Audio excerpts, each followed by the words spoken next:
بڑی سے بڑی سہولت کہیں پہنچ میسر ہو سکتی ہو، وہاں اس کو لے جایا جائے، وہاں اس کو رکھ دیا جائے، وہاں کر دیا جائے، ساری تدبیریں ہو جاتی ہیں. لیکن وہ شخص جو اس عالم میں ہوتا ہے اس کو یقین ہو جاتا ہے کہ دنیا چھوڑنے کا وقت آ گیا ہے. پنڈلی پنڈلی سے مل جاتی ہے. دو مطلب ہو سکتے ہیں اس کے. ایک تو یہ کہ ظاہری الفاظ جو ہیں کہ پنڈلی پنڈلی سے مل جاتی ہے، یعنی دونوں پیروں کی جان نکل چکی ہے اور ساکن اور بے حرکت دونوں ٹانگیں ایک دوسرے کے ساتھ ملا کر رکھی ہوئی ہیں. دوسرا مفہوم اس کا ساق کا مطلب ہوتا ہے مصیبت اور پریشانی. وہ ایک مصیبت سے نکل کر دوسری مصیبت کی طرف جا رہا ہے. دنیا کی پریشانی، بیوی بچے، قرض ادھار، بیماری، آزمائش، یہ ساری مصیبتوں سے نکل کے وہ اگلی دوسری مصیبتوں کی طرف اب قدم رکھ رہا ہے. مصیبت کے ساتھ مل چکی ہے. دنیا کی مصیبتوں کے ساتھ آخرت کی مصیبتیں، دنیا کی مصیبتوں سے نکل کر وہ آخرت کی مصیبتوں میں داخل ہو رہا ہے. اور وہ شخص جو اپنے پیروں سے اپنے رب کی طرف نہیں چلا تھا، آج وہ اپنے رب کی طرف لے جایا جا رہا ہے. اِلَى رَبِّكَ يَوْمَئِذٍ الْمَسَاقُ. اب کہیں اور نہیں جانا ہے، اب وہ ایک ہی منزل ہے، ایک ہی راستہ ہے، ایک ہی جگہ پہنچو. زندگی میں تمہارے سامنے بہت سارے راستے تھے، بہت سارے اختیارات حاصل تھے، اور تم یہاں بھی جا سکتے تھے، وہاں بھی جا سکتے تھے، مسجد بھی تھی، میں خانہ بھی تھا. تم نے کون سا راستہ اختیار کیا تھا؟ وہ تو تمہارے اپنے اختیار سے تھا. جو اپنے پیروں سے چل کر اپنے رب کی طرف نہیں گیا تھا، آج وہ اٹھا کر اپنے رب کی طرف لے جایا جا رہا ہے. اور آج اس کو اور کوئی راستہ نہیں ہے، نہ اور کوئی منزل ہے. اب جب وہ اپنے رب کی طرف جا رہا ہے تو وہاں اس کا جو کس حالت میں جا رہا ہے، کیا زیادہ راہ اس نے لیا ہے اس سفر کے لیے، اور کیا پیش کرنے والا ہے وہ اپنے رب کے سامنے. فلا صدق ولا صلی، نہ تو ایمان تھا، نہ تو عمل، نہ کبھی سچ بولا، نہ نماز پڑھی. سچ بولا یہ ایمان کی دلیل ہوتی. جو شخص اپنے رب پر ایمان رکھتا ہے وہ جھوٹ نہیں بول سکتا، اس لیے کہ جہاں کوئی نہیں دیکھ رہا ہوگا کہ یہ کام اس نے کیا تھا یا نہیں کیا تھا، وہاں اس کا رب دیکھتا ہوتا ہے. اور وہ کسی سے بھی چھپا سکتا ہے، کسی کو جھٹلا سکتا ہے، اپنے رب کو نہیں جھٹلا سکتا. تو اس وجہ سے وہ جھوٹ بولنے سے پہلے سوچتا ہے اور سمجھتا ہے. تو جب ایمان نہیں تھا تو جھوٹ بولا، عمل صالح نہیں تھے، نہ نماز پڑھی، نہ کوئی دوسری نیکی کری، بلکہ اس کے برعکس خوب جھوٹ بولا، خوب نافرمانی کری، اور پھر اکڑتے ہوئے اپنے گھر والوں کی طرف گئے تھے. آج یہ گھر والے، تمہاری اکڑن بھی ختم ہو گئی اور گھر والے بھی چھوٹ گئے، اور جو عمل تھا وہ پیش کرنے لائق نہیں ہے اپنے رب کے سامنے. تو اب کیا ہوگا؟ اب جس حال میں ہو تم اسی کے مستحق. اولا لک فاولا ثم اولا لک فاولا. اگر تمہاری ایسی ہی تیاریاں تھیں اور تمہاری ایسے ہی تمہارا زاد راہ تھا، تو اب تم ایسی ہی منزل کے مستحق ہو. اس کے بعد پھر جو سورہ کے شروع میں ہوا تھا کہ قسم ہے کہ قیامت آ کر رہے گی، اور قسم ہے نفس لوامہ کی، اس کو اب آپ یہاں دیکھیے. انسان کا ضمیر اس کو صحیح اور غلط کی رہنمائی کرتا رہتا ہے، اور قیامت کے دن یقینی ہے. انسان یہ سمجھتا ہے کہ اس کو چھوڑ دیا جائے گا، ایسے چھوڑ دیا جائے گا.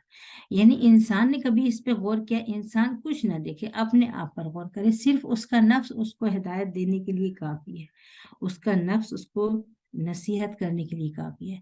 وہ پانی کی ایک بوند تھا، وہ گوشت کا ٹکڑا ہوا، وہ خون کا ٹکڑا بنا، وہ گوشت بنا، وہ ہڈی بنا، وہ جسم بنا، وہ ایک مکمل انسان بن گیا.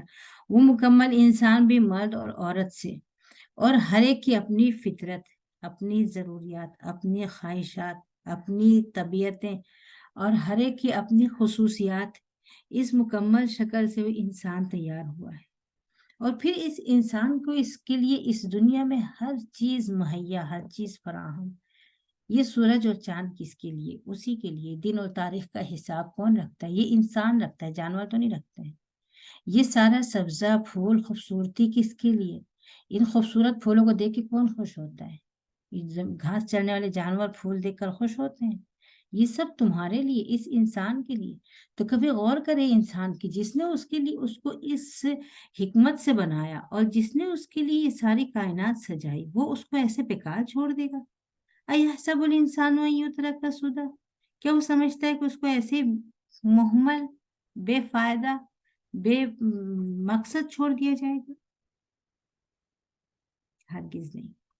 خود انسان کے اپنے نفس میں یہ دلیل موجود ہے کہ قیامت کیوں آئے گی اور قیامت آ کر رہے گی، اور نفس لوامہ کیوں ہے اور اس کے کیا اثرات ہوتے ہیں، اور قیامت کے دن کی کامیابی پر نفس لوامہ کا کیا اثر پڑتا ہے۔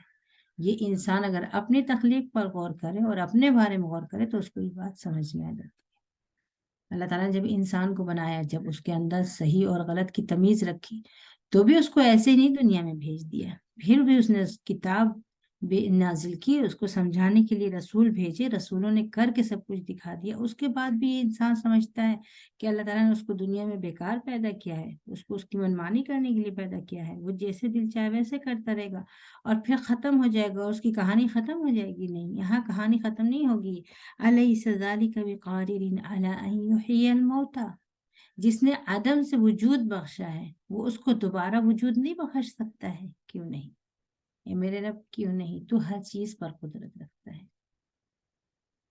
یہ سورہ قیامہ بہت مختصر سی سورہ اور مختصر آیات اور مختصر الفاظ، جہاں بہت جگہ اختصار کے ساتھ کام ہو گیا ہے۔ یہ سورہ قیامت کی ہر شکل کو سامنے رکھتی ہے۔ عالم نزا میں یہ ہر فرد کی قیامت ہے، اور پھر وہ قیامت جو اجتماعی طور پر سب کو دیکھنا ہے، اور پھر قیامت کے دن ہونے والے فیصلے اور وہ منظر، اور آدمی کو دنیا سے جاتے وقت کی کیفیت، اور جو چیز اس کے ساتھ جائے گی، اور ہر وہ چیز وہاں نظر آ جائے گی جو اس نے جو کچھ کیا اور جو کرنے سے رہ گئی، اور جو رک سکتا تھا نہیں رکا، اور جن چیزوں سے وہ رک گیا تھا۔ اللہ تعالیٰ ہم کو توفیق عطا فرمائے، ہم اپنی اس زندگی کی قدر کریں، اس کے مقصد کو سمجھیں، اپنی تخلیق کا مقصد سمجھیں، اور ہم اس امتحان کی تیاری کریں جس کا رزلٹ کسی وقت بھی سامنے آ سکتا ہے۔ اقول قولی ھذا واستغفر اللہ لی ولکم ولجمیع المسلمین۔ اللهم اغفر لنا ولوالدينا ولمعلمينا ولمن لهم حق علينا وللسامعين. اللهم انصر إخواننا المسلمين المستضعفين المجاهدين المرابطين في غزة. اللهم أنزل عليهم الدفء والسكينة. اللهم استر عوراتهم وآمن روعاتهم واحفظهم من بين أيديهم ومن خلفهم، وأعوذ بعظمتك أن يغتالوا من تحتهم.